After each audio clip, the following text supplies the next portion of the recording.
What is good, YouTube, and welcome back for another video. Today I'm going to be talking about the top 5 mods that I think you need on an Abarth 595.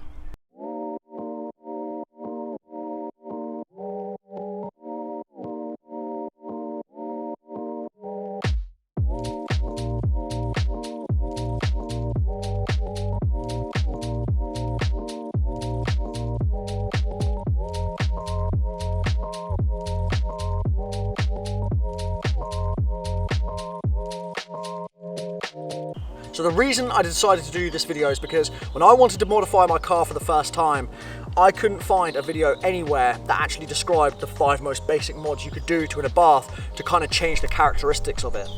So what are the 5 mods that I'd recommend you have on an Abarth 595? Let's check them out. So the first modification that I actually recommend for an Abarth 595 is an exhaust upgrade. The reason is, yes, the standard exhaust sounds really good, and this was a competitive only, so it came with a Monza valve switched exhaust system, but the character of an upgraded exhaust completely changes the driving experience.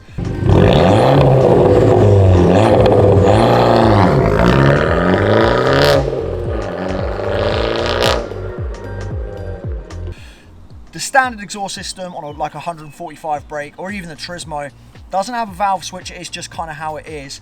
The Monza exhaust system, like I said, is valve switched. It's operated through the sport button, which should open the valve, but the problem is it doesn't. It sticks every now and then.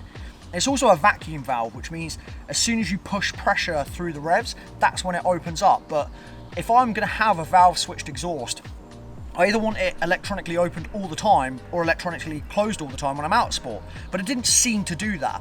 So I went for a stainless steel back box delete. So this is just a bomber dome system on the back, and all that is literally taking the back box on the back end of the car, taking that off and replacing it with stainless steel pipes. The standard cars, and even this, come from stainless steel from the front all the way to the back. This is not decatted. I think if you decat this car with this exhaust, it'd be stupidly loud, because this exhaust is loud, but the characteristics it gives you when driving and the smile and like the feel of the car is unreal. It sounds brilliant, and I've got to say it's my #1 modification I'd make, because it completely changes the driving experience for the better.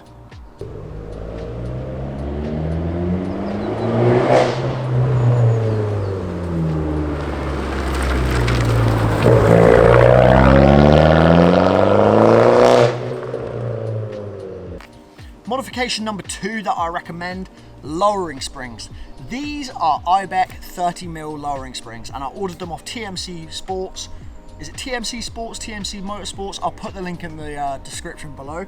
But I ordered them and then got AR to fit them.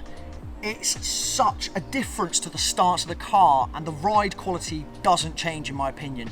Yes, you might feel the odd bump a tiny bit more, but it's incomparable considering how small the car is.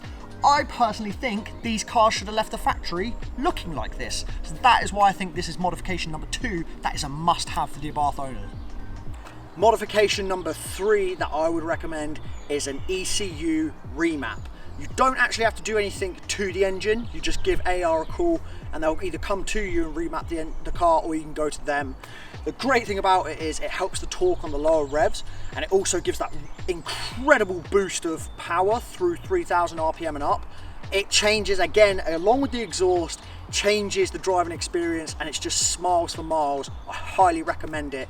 It is as well, like when I went to remap my car, I was so worried. I threw 1,000 questions, so if you have questions, chuck them in the comments and we'll answer them. It is a safe thing to do, and we never ever push the car past its limits, always within what the car can do to make sure it's nice and safe. We don't want you guys blowing up your cars, so make sure you give us a shout. Okay, the next modification I'm going to talk about, modification #4, is this thing here. It literally costs like £15, but it looks so much better than the little canvas piece that they give you. This one's just a little leather and it has a scorpion on it. I know TMC Sports, Piece of Performance probably do them as well. I think it's an upgrade that you need. It just kind of makes the rest of the car.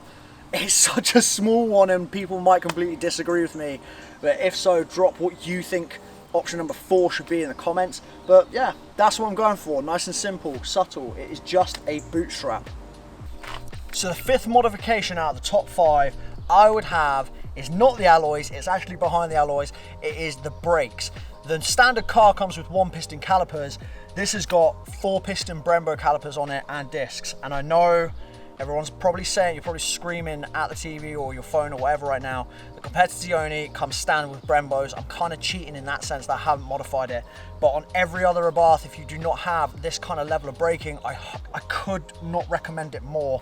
Being able to stop safely with something that's running this much power and something this light completely changes the driving experience. It's incredible what these cars can do when they've got braking power like this. So for me, when you've got the car lowered to a good stance, you can brake really, really well. You've got that exhaust sounding incredible. You've got the remap, and then also you've got the little visual touch that you don't see every single day. I know some people probably will be screaming at, like, why have I not included spacers or so on and so forth. There's so much you can do to these cars. I know that's what's so great about them. But as soon as you change those 4 modifications minus that little visual thing, it just completely changes the driving experience for your Abarth for the better, and I could not recommend them more. So there you have it. Those are my top 5 modifications I would make to an Abarth 500 or a 595. I know so many people are probably sat there shouting, why would you not put spacers on it? Or why would you not maybe put the Maxton splitters? It's going to be a personal choice at the end of the day. And I think no matter what you do, it's not going to be wrong. It's whatever your personal choice is. But I just know that when I tried looking online, I couldn't find anything or anyone explaining what they would do. And I kind of wanted their opinions. Those are the first 5 things that I would do. Of course, you can add an induction kit and you can add intercooler for maybe some better airflow through the engine, and that would help the remap. And I could probably go on to that further down the line and talk even further into different modifications. Maybe I'll do a part 2 and say the other 5 modifications that I would do. So drop in the comments below what you have on your car, because I'd love to hear what everybody is doing. I think they're such cool cars because they're so interchangeable. You can do so much with them. But this has been my top 5. If you've liked this video, please like, share and subscribe. Thank you so much for watching again. There's plenty more content to come.